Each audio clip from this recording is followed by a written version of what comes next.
नमस्कार, मैं हूं आयुष कुमार और आप देख रहे हैं न्यूज 11 भारत। बड़ी खबर अब आपको सीधे लेकर चलते हैं। झारखंड बीजेपी के चुनाव सह प्रभारी हिमंता बिस्वा सर्मा प्रेस कॉन्फ्रेंस कर रहे हैं। मिला क्या स्कीम तैयार होती है 2019 के चुनाव के पहले, जब भारतीय जनता पार्टी के नेतृत्व में सरकार थी और 2019 आम चुनाव में झारखंड मुक्ति मोर्चा कांग्रेस और आरजेडी की गठबंधन ने चुनाव में जाने के पूर्व कुछ वायदे किए थे। उन वायदों के बुनियाद पर ये सरकार का अस्तित्व आया था, ये सरकार ने आकार ली थी। अब जब फिर से आम चुनाव झारखंड में होने वाले हैं, कुछ दिन ही बचे हुए हैं, इस सरकार का झूठ सबके सामने है। पिछले दिनों विधानसभा के अंदर भी भारतीय जनता पार्टी के तमाम विधायकों ने इस सरकार के उन तमाम झूठे वायदों, वो कमिटमेंट का ध्यान इस सरकार को कराया। और जब भारतीय जनता पार्टी के माननीय विधायकों ने जब जिद की कि भाई आपको इनका जवाब देना होगा, तो उन लोगों ने, सरकार ने 18 विधायकों को निलंबित करवाने का काम किया। और आपने देखा होगा 23 अगस्त को ऐतिहासिक युवाओं के जनाक्रोश रैली के माध्यम से पूरे राज्य के युवा चीख कर पुकार रहे हैं और अपने उस ठगे जाने का रोष व्यक्त कर रहे हैं। इस झामुमो के झूठ का पिटारा जो था, उसको एक एक करके आपके समक्ष मैं बतलाना चाहता हूं, दिखलाना चाहता हूं और उसके माध्यम से समस्त झारखंड वासियों को भी यह विषय पहुंचाना चाहता हूं। और उनसे भी, जो आज हर एक युवा और हर एक महिला का जो आवाज है कि मुझे तो नहीं मिला, आपको मिला क्या, उसको मैं एक एक करके आपके समझ रखने का कोशिश करता हूं। झामुमो का झूठ का पिटारा। इस सरकार का जो सबसे बड़ा वायदा था, वो था युवाओं के प्रति। बेरोजगार युवाओं के संवेदनाओं को जगा करके, उनके सपने और आकांक्षाओं को जगा करके इस सरकार ने एक वायदा किया था कि 5 लाख युवाओं को प्रतिवर्ष सरकारी नौकरी देंगे। ये उनके मैनिफेस्टो में है, आप देखेंगे स्लाइड में दिख रहा है। जेएमएम का चुनावी मैनिफेस्टो जारी, 5 लाख युवाओं को रोजगार का वादा।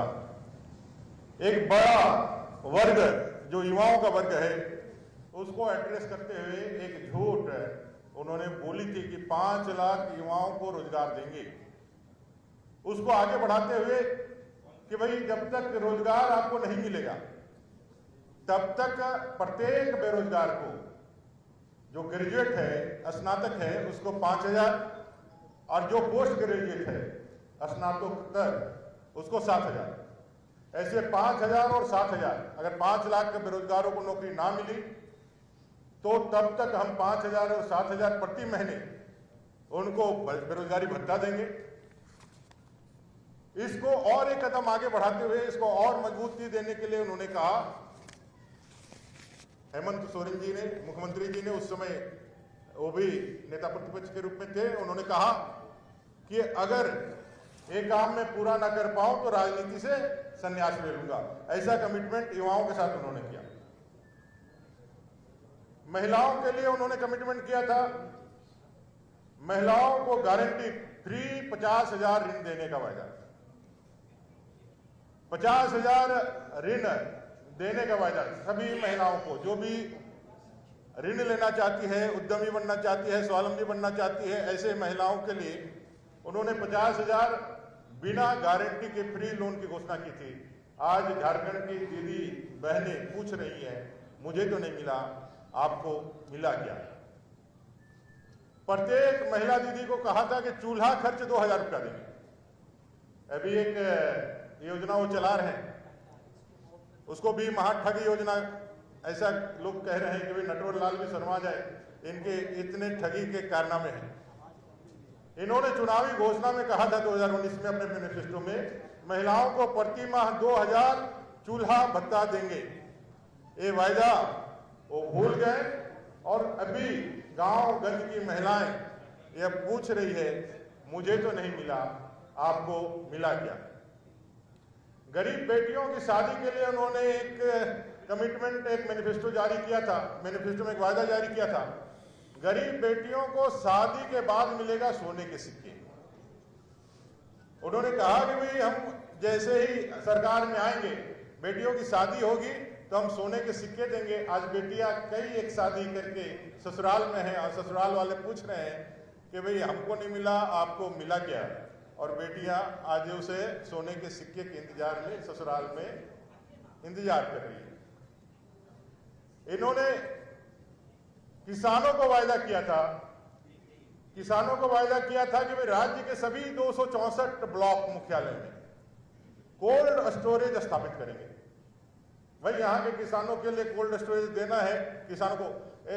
कैसे इन्होंने सभी को एक एक वर्ग को ठगा, पहले युवाओं को अपने जाल में फंसाया, फिर महिला दीदियों को जाल में फंसाया, अब किसानों के लिए कमिटमेंट। ऐसे कई 400 वायदे हैं इनके, लेकिन जो प्रमुख वायदे हैं उनको ही हम लोगों ने यहाँ पर आपके सामने रखने का काम किया है। राज्य के 264 ब्लॉक मुख्यालयों में किसानों के लिए कोल्ड स्टोरेज रूम। आज जगह जगह लोग दिया लेके ढूंढ रहे हैं। आप देखे होंगे कि भी कई एक फसलें उसका संधारण के अभाव में, उसको प्रिजर्व नहीं करने के अभाव में वो पूरे बर्बाद हो रहे हैं, कोल्ड स्टोरेज नहीं मिला। और आज राज्य के किसान पूछ रहे हैं कि मेरे ब्लॉक में तो कोल्ड स्टोरेज नहीं मिला, आपको मिला क्या? एक बड़ा वायदा जो अभी 1000 रुपया का ये स्कीम लेके आए हैं महिलाओं दीदियों के लिए और गरीब परिवार के लिए। भाई राज्य के सभी गरीब परिवार को 72,000 रुपया का वायदा, साल में 72,000 रुपया देंगे।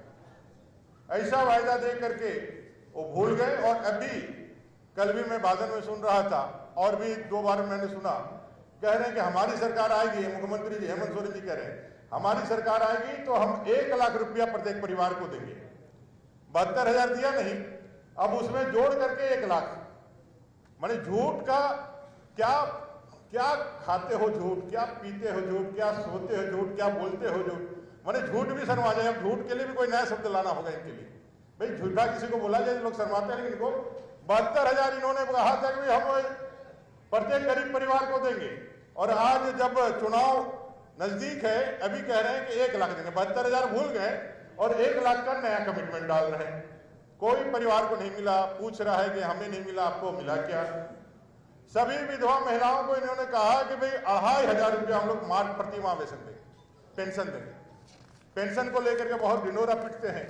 जो चुनावी घोषणा पत्र में जो उनका कमिटमेंट था 2,500 प्रति माह गरीब विधवा महिलाओं को देंगे, एक भी महिलाओं को नहीं मिला।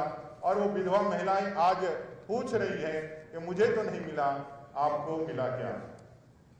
प्रशासनिक सुधार के दृष्टिकोण से लोगों को लुभाने के लिए उन्होंने एक कमिटमेंट किया कि पलामू, चाईबासा, हजारीबाग को उप राजधानी बना देंगे। पलामू, चाईबासा, हजारीबाग को उप राजधानी बना देंगे। हम सबको मालूम है कि भाई अभी झारखंड की राजधानी रांची है और उप राजधानी दुमका है, लेकिन 3 उप राजधानी का इन्होंने घोषणा किया था। अब चाईबासा, पलामू और हजारीबाग के लोग पूछ रहे हैं कि भाई हमारा तो नहीं मिला, आपको मिला क्या? स्वास्थ्य के क्षेत्र में इन्होंने बड़ा एक कमिटमेंट किया था कि सभी स्वास्थ्य प्राथमिक उप केंद्र पर और उप स्वास्थ्य केंद्रों पर डॉक्टर की उपलब्धता कराई जाए। आज डॉक्टरों का परीक्षा नहीं है, डॉक्टरों का कहीं वहाँ जो है रिक्रूटमेंट नहीं है, कहीं उनका पदस्थापन नहीं है। कई एक आपने देखा होगा जो 108 हम लोग के समय चल रहा था, उसको भी इन लोगों ने पहले तो उसको खत्म किया, बर्बाद किया। बाद में अभी आप देखेंगे कई एक जगहों पर अभी भी खाट से लेकर के पेशेंट को लेके आया जाता है। स्वास्थ्य व्यवस्थाएं को भी पूरी तरह से चरमरा रही है। एक कुछ अखबारों के कतरन है जो आपको दिखा रहे हैं। एक तो उन्होंने शहीद निर्मल महतो जी के उस शहीद भूमि पर जाकर के और उनके शहादत को नमन करके, ये 2019 के पहले का है, उन्होंने कहा था सरकार बनी तो 1 साल में 5 लाख नौकरी देंगे, नहीं तो राजनीति से संन्यास लेंगे। अब भाई झारखंड का व्यक्ति संवेदनशील होता है, महापुरुषों के बलिदानों के प्रति हमेशा उनकी संवेदनाएं सर चढ़ के बोलती हैं। उन्होंने मान लिया झारखंड की जनता ने कि शहीद निर्मल महतो के इस श्रद्धांजलि सभा में, इस समाधि स्थल पे आकर के यदि वो कुछ कहते हैं तो निश्चित रूप से पूरा करेंगे, क्योंकि ये इस झारखंड के दिसम गुरु शिबू सोरेन जी के पुत्र हैं। और इन्होंने जब निर्मल महतो जी के समाधि स्थल पर फूल चढ़ा करके एक घोषणा किया है कि 5 लाख बेरोजगारों को प्रतिवर्ष रोजगार देंगे, और नहीं दे पाए तो 5,000 7,000 बेरोजगारी के भत्ता देंगे, और नहीं कर पाए तो राजनीति से संन्यास ले लेंगे। इसलिए झारखंड की जनता, भोली वाली जनता इसको ना विश्वास करे, ऐसा कोई बात नहीं था। और उन्होंने उस विश्वास का, उस संवेदना का, वो लोगों के जो यहाँ के भोले वाले लोगों का जो हमारे महापुरुषों के प्रति जो आदर है उसके साथ खेला।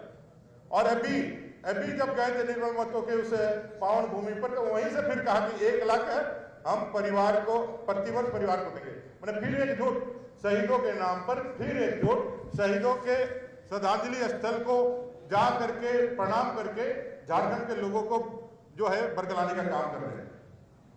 बेरोजगारों को मिलेगा 5,000 7,000 बेरोजगारी भत्ता, जैसा बताया हम लोगों ने। जामों का घोषणा, हर गरीब परिवार को मिलेगा सालाना 72,000 रुपया, ये भी हम लोगों ने अभी बताया। इस सरकार के विरोध में कई एक प्रदर्शन, इन्होंने ये भी कहा था कि भाई हम सरकार में आएंगे तो ये अनुबंध कर्मी और संविदा कर्मी जैसे शब्द को खत्म कर देंगे। और ये अनुबंध कर्मी, संविदा कर्मी जो ये शब्द है, ये ऐसा लगता है कि जैसे मेरे दिल को कांटे की तरफ चुभता है, ऐसा हेमंत सोरेन जी का वक्तव्य था। और उन्होंने अनुबंध और संविदा कर्मियों के साथ संवाद भी किया था, और कैसे मायाजाल में फंसाया। वो जो मायावी राक्षस हम लोग देते हैं काल ने भी रामायण में, उससे भी बड़ा माया खेल करके, मायावी दिखा करके अपना उनको भी जाल में फंसाया। बोला मनरेगा कर्मी, पारक शिक्षक, भाई सहायक पुलिसकर्मी, पोषण सखी, कृषक मित्र, जितने प्रकार के अनुबंध कर्मी है, हमारी सरकार आएगी, ये अनुबंध और संविदा सबको खत्म कर देंगे, सबको परमानेंट कर देंगे। और जब इस वायदे को याद कराने के लिए जब पारा शिक्षक और सहायक पुलिसकर्मी उनके पास गए, तो पहले तो उनको आश्वासन का घुट्टी पिलाया। जब 1 साल 2 साल 3 साल होने लगे तो फिर लोगों ने उसका विरोध किया, और जब मुख्यमंत्री जी से जवाब तलब करने के लिए आए तो उन पे लाठियां बरसाई। ना पारा शिक्षक परमानेंट हुए, ना पारा अपने सहायक पुलिसकर्मी परमानेंट हुए। आज कोई भी मनरेगा कर्मी हो, चाहे संविदा का कोई भी कर्मी हो, वो कोई आज परमानेंट नहीं है। सब अपने आप को ठगा महसूस कर रहे हैं और एक दूसरे से पूछ रहे हैं, हमारा तो नहीं हुआ, आपका हुआ क्या? मुझे तो नहीं मिला, आपको मिला क्या? एमएससीपी को लेकर के प्राइमरी टीचर का आमरण अनशन शुरू, जेएसएससी पीजीटी की परीक्षाओं में कदाचार। इन्होंने 5 लाख नौकरियों का वायदा जरूर किया था, दिया नहीं। जो चंद एग्जाम इन्होंने लिए, कुछ एग्जाम जो इन्होंने लिए, उन एग्जामों में सब में भ्रष्टाचार के आरोप लगे। जेईई के परीक्षा में आप सबको मालूम है, परीक्षा स्थगित हुआ, उस पर एसआईटी की जांच हुई। एसआईटी की जांच में एक व्यक्ति पकड़ा गया, और जब जांच की आंच विधानसभा तक पहुंचने लगी, विधानसभा का एक कर्मचारी इसमें संलिप्त पाया गया, और जब जांच की आंच विधानसभा तक पहुंचने लगी तो इसको ठंडे बस्ते में डाल दिया गया। सीजीएल की कॉपी का और उसका जो है मुख बगीर कैसे परीक्षा में पास हो गया, उसका विरोध किया लोगों ने, सीबीआई जांच की मांग करी, उसको भी उनको खत्म कर दिया, उसको भी नहीं दिया, सीबीआई जांच नहीं की। इसी तरह से लैब टेक्नीशियन का परीक्षा हो, चाहे अभी जेपीएससी की परीक्षा का रिजल्ट हो, जेपीएससी की जो चेयरपर्सन थी उनका रिटायरमेंट हो गया, और उन्होंने गंभीर आरोप लगाया है क्योंकि जो जेपीएससी के 3 मेंबर हैं, ऐसे तो अमूमन किसी भी राज्य के अंदर जो जेपीएससी के मेंबर होते हैं, मैंने स्टेट सर्विस कमीशन के मेंबर्स होते हैं, वो कोई ना कोई आईएएस या आईपीएस रिटायर्ड होते हैं, वो एकेडमिक बैकग्राउंड के लोग होते हैं। लेकिन यहाँ कौन है मेंबर? यहाँ है झारखंड मुक्ति मोर्चा के प्रवक्ता महासचिव सुदीप भट्टाचार्य जी की धर्मपत्नी, यहाँ है कांग्रेस के एक बड़े नेता हैं, कोई अंसारी जी है, कोई आलम जी है, उनका भाई है, और कौन है, और किसी एक पार्टी के, कांग्रेस और किसी पार्टी के एक व्यक्ति हैं। ये तीनों सदस्य यह डिमांड कर रहे हैं कि भाई जेपीएससी की परीक्षा में मुझे 18-18, 20-20 सीटें चाहिए, ऐसा एलिगेशन उस अपने चेयरमैन ने लगाया है। जेपीएससी की परीक्षाएं भी बेची जा रही, पद बेचे जा रहे, ऐसा एलिगेशन पूरे झारखंड प्रदेश में लगा, और ये पूरी चल रही है, और सीबीआई की जांच चल रही है। ये सरकार उन पे कोई जांच नहीं कराएगी, 100% गारंटीड है। जेपीसी में देखा है हम लोगों ने किस तरह से प्रश्न पत्र और परीक्षाएं ली जा रही थी, ये पूरी दुनिया देखी है। लेकिन जो भी परीक्षाएं हुई हैं उसमें सारे एग्जाम्स के रिजल्ट को इन्होंने बेचा, नौकरियों को बेचा। और पूरे झारखंड प्रदेश में पहले तो नौकरियां नहीं मिली, और नौकरी मिली भी तो अपने भाई भतीजे या फिर पैसे के दम पर नौकरियां बेचेगी। और इसकी जांच की सीबीआई जांच मांग की जा रही है। निश्चित रूप से आने वाले समय में इन परीक्षाओं का भी सीबीआई जांच होगा। झारखंड अलग राज्य चिन्हितीकरण आयोग जो है आंदोलनकारी है, वो भी उनके लिए कहा था कि भाई हम आएंगे तो सभी आंदोलनकारियों को पेंशन देंगे, नौकरियों में आरक्षण देंगे, वो भी आज ठगे हुए दिख रहे हैं। आदिवासी छात्र जो पाकुड़ में आदरणीय अपने दादा हेमंत दादा आसाम के माननीय मुख्यमंत्री जी गए थे, दांदू हेम्ब्रम और परमेश्वर माझी की जमीन अभी भी उनको वापस नहीं मिली, अभी भी वहीं पर है। जब वहां गए तो वहां जो है जब वो सरकार ने कुछ नहीं किया।